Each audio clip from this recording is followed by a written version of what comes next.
여러분 안녕하십니까. 2월 3일 월요일 넘치는 우리교회 매일 묵상 시작하도록 하겠습니다. 오늘 본문 말씀은 여호수아 22장 10절부터 20절까지 말씀입니다. 주일 잘 지내셨나요?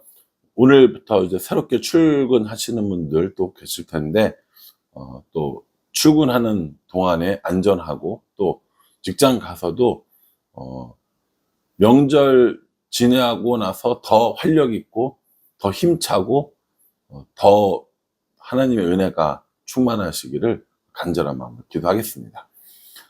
오늘 본문 말씀에 보면 어제 땅 분배가 끝났고 르우벤과 갓과 므낫세 반지파를 이제 요단 동편으로 길앗 지역으로 돌려보내는 그런 장면들을 살펴보았습니다. 분위기 되게 좋았죠. 책임을 다한 후에 누리는 안식, 그리고 하나님을 사랑하라고 하는 권면. 아마도 그 많은 그 남아있는 그 지파들이 열렬하게 환영하면서 아마 보내지 않았을까라는 생각을 해봅니다. 그런데 거기서 문제가 생긴다고 했어요. 무슨 문제가 생기느냐? 오늘 10절 말씀에 보면 르우벤 자손과 갓 자손과 므낫세 반지파가 가나안 땅 요단 언덕가에 이르자 거기서 요단가에 제단을 쌓았는데 보기에 큰 제단이었더라 라고 이렇게 얘기합니다. 큰 제단을 쌓았다는 거예요. 제단이 뭐냐면 제사를 드리기 위해서 뭔가 이렇게 구조물을 만들었다는 거죠. 그 당시에 무슨 뭐 토목이나 뭐 이런 뭐 시멘트 이런 건 없었을 거니까 아마도 쌓아서 만든 이런 제단 같은 거겠죠. 우리나라 옛날 물원에 보면 나오는 것처럼 어떤 제단을 크게 쌓아둔 거예요.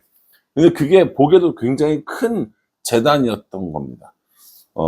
이 두 지파 반이 이러한 제단을 쌓았다라는 걸 아홉 지파 반, 요단 서편 땅을 차지하기로 한 그 지파들이 알게 된 거예요. 뭐라고 이야기하냐면 12절에 이스라엘 자손이 이를 듣자 곧 이스라엘 자손의 온 회중이 실로에 모여서 그들과 싸우러 가려고 하니라 이렇게 얘기합니다. 아니 잘 지금까지 함께 지냈어요. 전쟁도 잘 했어요.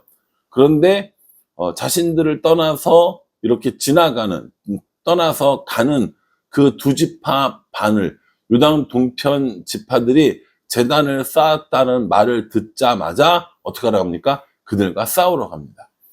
이게 재밌는 게 딱 이 부분만 보면 정말 이스라엘 사람들이 자신들을 성결하기 위해서 애쓰고 있구나 라고 생각할 수도 있어요. 분명히 제단을 쌓았대 저 나쁜 놈들 이렇게 할 수 있거든요.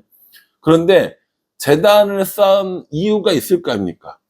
그 이유가 무엇인지 알아보고 공격을 하고 싸워도 충분할 텐데 일단 그렇게 했대 그러면 쟤네들은 다 죽여야 돼 싸워야 돼 이렇게 되었다라는 것이죠. 근데 이게 이스라엘 사람들만 그러느냐? 저도 그러는 것 같아요. 어떤 일들이 생겼다? 그런 마음에 벌써 분노가 끌어오르죠. 아니 그랬단 말이야 라고 하면서 화부터 내려고 하는 모습이 있다라는 거죠. 그 사람이 왜 그랬는지, 그 일이 왜 발생했는지에 대해서는 관심 없어요. 나와 있는 결과를 가지고 화를 내고 성질을 부리고 공격하려고 하고 죽이려고 하고 하는 것이 저의 모습이라는 겁니다. 또 이스라엘 백성도 그랬다라는 것이죠. 그럼 물어보겠습니다. 이스라엘 백성하고 저는 그랬는데 여러분들은 안 그러세요? 여러분들은 다른 사람이 어떤 일을 하면 충분히 알아보고 이유를 생각해보고 또 확인해보고 그 다음에 어떤 조치를 취하십니까? 아니면 일단 화부터 내고 일단 성질부터 부립니까? 오늘 이 이스라엘 백성들의 특별히 요단강 서편에 있는 이 지파 사람들의 모습이 어쩜 우리와 같은지 어쩜 나와 같은지 라는 생각을 해보게 되었습니다. 큰 제단을 세웠어요. 물어보면 될 거 아니에요. 왜 그랬는지 그걸 세운 이유가 무엇인지 물어보고 난 다음에 그 답이 타당하지 않으면 그때 어떤 조치를 취해서 뭐 공격하든지 죽이든지 살리든지 하면 될 텐데 일단 싸우자부터 하는 모습을 보게 됩니다. 우리들 주위에도 저부터 시작해서 일단 싸우자 이런 모습을 가진 사람들이 참 많이 있는 것 같아요. 저도 주의해야 되겠고 우리 모두가 주의를 해서 일단 싸우자가 아니라 그 일이 일어난 이유가 뭔지를 확인해 보고 그 일의 배경이 무엇인지 확인해 보는 일들이 필요하지 않을까라는 생각을 해 봅니다. 이스라엘 사람들이 이걸 확인하기 시작했습니다. 13절부터 보면요. 비느하스를 대장으로 해서 각 지파의 사람들을 대표자들을 모아서 확인하러 갑니다. 뭐라고 이야기하냐면 14절에 여호와의 온 회중이 말하기를 너희가 어찌하여 이스라엘 하나님께 범죄하여 오늘 여호와를 따르는 데서 돌아서서 너희를 위하여 제단을 쌓아 너희가 오늘 여호와께 거역하고자 하느냐라고 이렇게 이야기합니다. 너희가 어찌하여 하나님께 범죄하고 하나님을 따르는 데 돌아서서 이렇게 큰 제단을 쌓았느냐라고 이야기를 하고 있는 거죠. 이미 사실은 답정너예요. 너네들이 무슨 얘기를 하던 우리는 이것이 하나님을 거역하는 거라고 생각하고 있어. 왜 이런 짓을 했어? 라고 이야기하는 거죠. 대표단을 꾸린 건 잘했지만 내용도 알아보고 이유도 듣기 전에 이미 결론을 내놓고 하나님을 거역하는 거야 라고 이야기하고 있는 거죠. 그러면서 되게 무시무시한 예를 듭니다. 17절에 보면요. 부올의 죄악으로 이렇게 나오고요. 또 20절에 보면은 세라의 아들 아간이 이렇게 나옵니다. 그러니까 부올 사건과 아간 사건을 이야기하는 거예요. 이 두 사건은 공통적으로 하나님의 명령을 듣지 않았던 사건입니다. 부올 사건은요, 모압 여자들의 유혹으로 말미암아 그 음란함과 제사 드리는 일에 빠져서 이스라엘 백성들 24,000명이 죽었던 굉장히 큰 사건이었습니다. 그러니까 여러분, 말이 24,000명이지 24,000이면 어마어마한 숫자거든요. 그러니까 그렇게 많은 사람들을 죽게 만들었던 이 부올에서의 범죄가 있었다라는 거고요. 또 이 아간 사건은 뭡니까? 여리고성을 점령하면서 아무것도 취하지 말라라는 이 하나님의 명령을 하나님 명령을 따르지 않고 그것을 취해서 전리품을 취해서 감춰두었다가 아이성 전투에서 패했던 그런 사건이지 않습니까? 그러니까 이 부올의 사건과 아간의 사건을 이야기하면서 너들 이 부올의 사건이 우리한테 얼마나 큰 어려움인지 알잖아. 아간 때문에 우리가 얼마나 고생했는지 알잖아. 라고 이야기를 하고 있는 모습을 보여주고 있는 겁니다. 부올에서의 이 모압 여인들의 유혹, 또 이 여리고성에서의 아간의 욕심, 이건 결국 하나님의 말씀을 지키지 않은 것이었고, 하나님의 말씀을 지키지 않은 그 일은 그 사람들에게만 해당되는 것이 아니라 같이 있었던 공동체가 상당한 피해를 보게 되었다라는 것이죠. 그러니 요단강 서쪽에 있는 지파 너희들의 이런 죄악으로 우리가 이러한 공동체적인 책임을 지기 전에 이 일을 해결하려고 우리가 왔어 라고 이야기를 하는 겁니다. 근데 놀라운 건요, 뭐라고 그 제안을 하냐면 19절에 그런데 너희의 소유지가 만일 깨끗하지 아니하거든 여호와의 성막이 있는 여호와의 소유지로 건너와 우리 중에서 소유지를 나누어 가질 것이니라. 오직 우리 하나님 여호와의 제단 외에 다른 제단을 쌓음으로 여호와를 거역하지 말며 우리에게도 거역하지 말라라고 얘기합니다. 이게 무슨 말이에요? 너희 요단 동편 땅이 별로 안 좋아 보이면 요단 서편으로 건너오라는 거예요. 여러분 생각해 보십시오.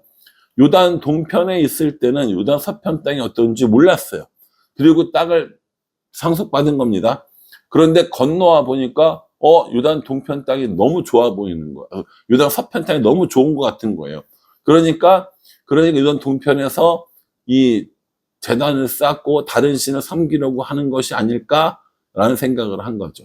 이거 뭐냐면 쟤네들이 이 큰 제단을 왜 쌓았을까라고 생각을 해본 거고, 그 제단을 쌓은 이유가 다른 것 때문이 아니라 요단 서편이 더 좋아 보이기 때문이다라고 결론을 내린 거고, 그렇다면 우리들이 가지고 있는 요단 서편에 있는 사람들이 가지고 있는 땅을 조금 떼어서라도 요단 동편에 있는 사람들을 돌아오게 하자라고 결론을 내리고 이야기한 겁니다.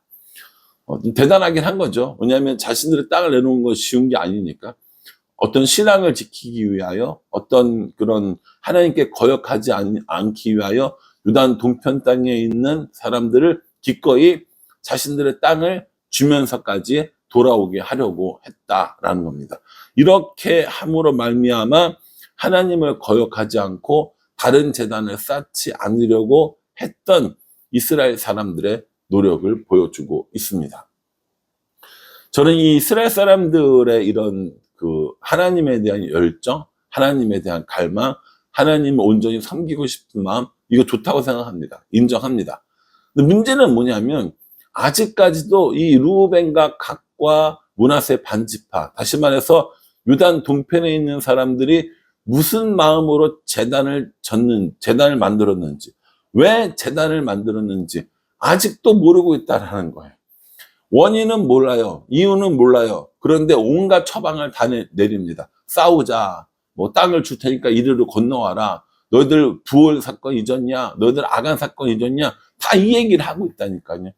틀린 말 아니에요. 맞는 말입니다. 신앙적으로도 옳은 권면이고 자신들의 것들을 내주어서라도 신앙을 올바르게 정립하고 하나님을 올바르게 섬기려고 하는 이 이스라엘 백성들의 마음, 저 굉장히 좋다고 생각합니다.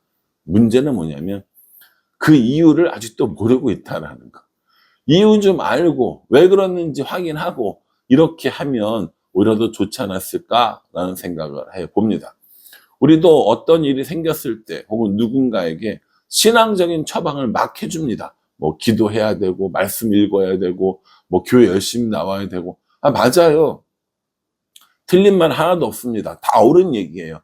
그런데 문제는 뭐냐면 그렇게 한 이유가 뭐냐는 거예요. 그렇게 신앙을 떠나고 그렇게 하나님을 떠나고 그렇게 교회를 떠나는 그 이유가 뭐냐는 거죠. 그 이유를 모르고서는 온전한 해결을 도와줄 수 없고 온전한 방향을 제시해 줄 수가 없다라는 거죠. 우리 이 요단 서편에 있는 지파 사람들의 모습은 어쩜 그렇게 저를 닮았나 싶은 생각을 해봅니다. 원인도 이유도 상황도 환경도 아무것도 생각하지 않고 오직 결론적으로 나와 있는 이 일에 화를 내고 분을 내고 나름대로의 해결 방법을 찾는 저의 모습을 보게 됩니다. 다른 사람들의 이야기를 충분히 더 들었으면 어땠을까? 다른 사람들의 의견을 조금이라도 반영하고 혹은 따랐으면 어땠을까라는 생각을 해보게 됩니다. 여러분들은 어떠십니까? 오늘 이 본문 말씀 읽으면서 요단 서편에 있었던 그 9지파 반 지파의 모습이 여러분들의 모습, 또 저의 모습, 우리의 모습이라고 생각이 되십니까? 오늘 이 말씀 꼼꼼히 묵상하시면서 이 말씀 속에서 내가 발견되어지고 이 말씀 속에서 나의 죄가 보이고 그래서 이 말씀 속에 보여진 죄를 가지고 하나님께 나가고 그렇게 하지 않기로 결단하고 결심하는 것. 이것이 성경을 묵상하는 사람들의 나가야 할 길이 아닐까라는 생각을 해봅니다. 저도 혹시 이런 상황에 해당되는 것들이 있는지 다시 한번 확인해 볼 거고요. 그렇게 한 적이 있다면 그 일을 반성하고 혹은 사과를 해야 될 일이 있으면 사과를 해야겠다라는 생각을 해봅니다. 그러면 이 두 지파 반, 요단 동편에 있는 지파들은 이 제단을 왜 지었을까요? 그 이야기는 내일 본문에 나옵니다. 본문을 묵상하면서 두 지파 반의 이야기, 두 지파 반의 이유를 한번 들어보도록 하겠습니다. 오늘 이 말씀을 통하여 우리 자신들을 돌아보고 다른 사람들에게 어떤 자세를 취하고 있는지 확인해 보면서 하나님의 이름, 하나님의 뜻으로 살아가는 우리 모두가 되기를 주님의 이름으로 축복합니다. 기도하겠습니다. 하나님, 어떤 상황이 생기면 일단 싸우자부터 하는 저의 모습을 봅니다. 어떤 이유인지 알아보려고 하지도 않고 화를 내고 성을 내는 저의 모습을 들여다보게 하십니다. 그러니 하나님, 조금만 더 차분히 이유를 알고 상황을 들여다볼 수 있는 마음을 저와 우리 모두에게 허락하여 주시옵소서. 예수님의 이름으로 기도합니다. 아멘. 예, 이 말씀 잘 기억하시고요. 이 말씀이 다른 사람에게 주시는 말씀이 아니라 나에게 주시는 말씀인 줄 알고 말씀 따라 살아가는 우리 모두가 되기를 간절한 마음으로 기도하겠습니다. 감사합니다.